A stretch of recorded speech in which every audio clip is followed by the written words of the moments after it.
السلام عليكم ورحمة الله وبركاته. الحقيقة أنا مش مصدق إن أنا بعد كل هذه السنين بعمل أو بقول نفس الكلام في فيديو جديد. فكرة إنه أنت ليه مصمم على التربة الرملية، والتربة الطفلية دي تربة جميلة وزي أرضنا بتاعة الوادي القديمة ومليانة عناصر وخلافه. أرض جدي الله يرحمه يعني، وهي أرض طين في وادي النيل عادي خالص.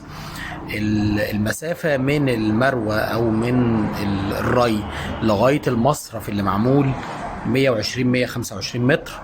المصرف ده بيصب في مصرف تاني أكبر، ورغم كده معمول فيها حاجة اسمها صرف مغطى. يبقى إذا في حاجة موجودة في الأراضي الطينية القديمة اسمها إنه الأرض ليها صرف. حضرتك أنا بروي دلوقتي وبصرف المية من الأرض، يعني ما بسيبش المية في الأرض، أو المية ما بتتخزنش بمعنى أصح في الأرض. طيب تعال نبص على الأراضي الصحراوية الطفلية. حتى لو افترضنا إنها طمية، مع ان ده مش الحقيقه يعني، لان الطمي ده كان بيجي مع مياه النيل، وبالتالي الاراضي اللي في الجبل في الوادي الجديد في البحريه في اي حته في الصحراء الغربيه او الصحراء الشرقيه هي مش اراضي طمييه او مش لومي يعني، هي اراضي طفليه. ايا كان بقى نوع الطفله دي طفله حمراء، دي طفله سوداء، دي طفله خضراء، ايا كان هي في الاخر طفله او ارض طفليه او تربه طفليه تحتفظ بالمياه وملهاش صرف.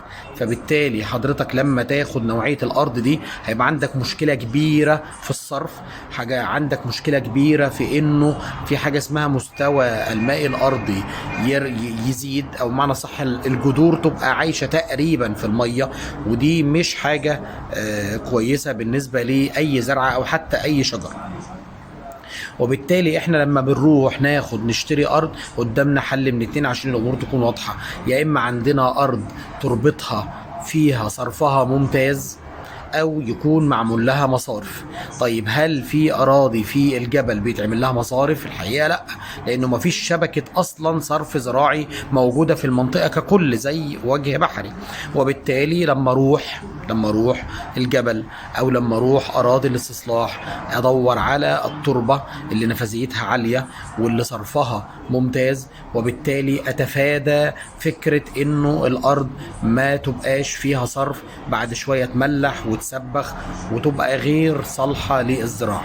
طيب انا دلوقتي خدت ارض طفليه وهزرع فيها شجر، اعمل حوض كبير عرضه 2 متر طوله 2 متر عمقه 2 متر واحط فيها رمل، دي منطقه انتشار الجذور بحيث ان الميه تتصرف قدر الامكان.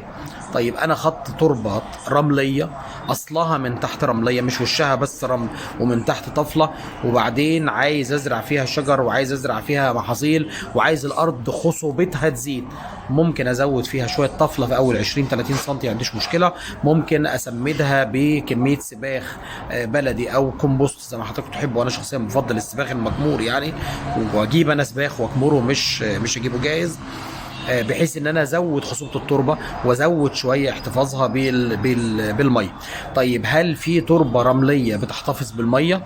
ايوه، كل ما كان ذرات الرمل اصغر، او معنى صح بيسموها تربه رمليه ناعمه، تكون احتفاظها بالميه اكتر. اكيد مش زي الارض الطفليه ولا زي الارض الطينيه، لكن كل ما كانت الرمله انعم او حبيبات الرمل اصغر كل ما كانت نسبه احتفاظها بالميه اكتر. يبقى في الاخر انا لما اجي اروح الجبل او اروح اراضي استصلاح ادور على تربه رمليه ناعمه تحتفظ قدر ما بنسبه معينه من الميه، واقدر ازود خصوبتها باضافه بعض التربه الطفليه على وش الارض، انما من تحت الاصل يبقى رمل عشان الصرف، او السباخ البلدي او الكمبوست. انما ما اروحش اخد ارض طفليه، او حتى ما اروحش اخد ارض يقول لي وش الارض يعني 20-30 متر يا دكتور رمل وتحت بعد كده طفله. دي حضرتك دي مش ارض خليط، دي ارض طفليه. حضرتك خد عمق 2 متر وشوف نسبه الرمل ونسبه الطفله فيه قد ايه، وعلى اساسه خد قرارك. يا رب تكون المعلومه وصلت، وان شاء الله ربنا يوفق الجميع. شكرا جزيلا.